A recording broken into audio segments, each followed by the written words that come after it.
mau sih. Kak sih kalau makor mesti ngam ting re masyad dengan ciri. Ngawan man penting ya me. Andre ngawan man ajing ngot ya me. Namar nga iba me dan kamban yo bam. Ikisim kido kam tam kumakane kapor. Kajimur ayu ba me ayanga me uksud. Yang aku bener. Kawai nga kwaban ajing ngot ya me. Kadang kwa man bamdo ikisim kido kumak kimerang. Yodon kamariang. Da kabamen cutang kena kamariang. Da kadin. Yang tak kimrat kimerang kisim kido. Kena niyo jagari su. Yang tak men sayo da kabasu. Ban bamdo iki. Kita ke jajimut me kilong ba penduk jaga mariang. Bat ka basa penjejar yang ikut bener. An persutam baju kun bendro. Namar kun bendro kena tangayang ata men da kun nagutai. Oh cetar kadai me kun bener kuno siame ya me. Mantang akot ya meru.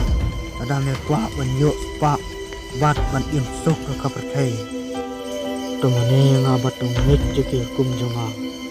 De ngan sa ai lut me kispa perthai baro. Ubriu udah yang thap kerpang ublei. Me uksud me mde menyelam bakla. Be ong ubriu udah jin thau kerpang jong blei. Ha ha ha. Para briu jome tumnet me yo to blei jome. Babon kiwan bat ngat me. Namar nga ai lai lut yo kon benreu. Ban pam bandikat baumon. Ha ha. Pipat ki don ain ki rul. Baper hap kiar kine ki tairut. Namar me uksud mila bensoi besniu te me acing sya.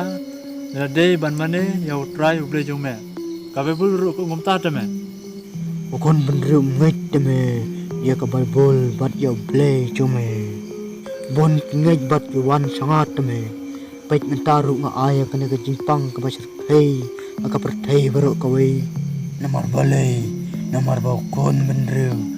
Kuara kikwa banong he wat yo blei jomeru upnyap para breu uklang na yakibau blei jome ulabo ikeno yo blei jome ong ki ong kaman ublei andre kam dei teme kaman jong ublei andre kaman jong ki bat ublei jome uladam teme tementa ublei jome ul alat dia ngau so bat ngalayo kabu an pensitam yo kon benreu lai phoja te menta ma alat yo breu sa ka jistat bo un khen shu yo ublei jome Me uksud baunya pelat deh hoki ban ngop kun bener ru.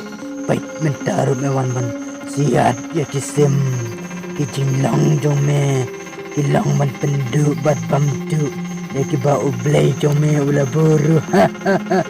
Kak sih kalau makor me sang kerja gue. Meru me.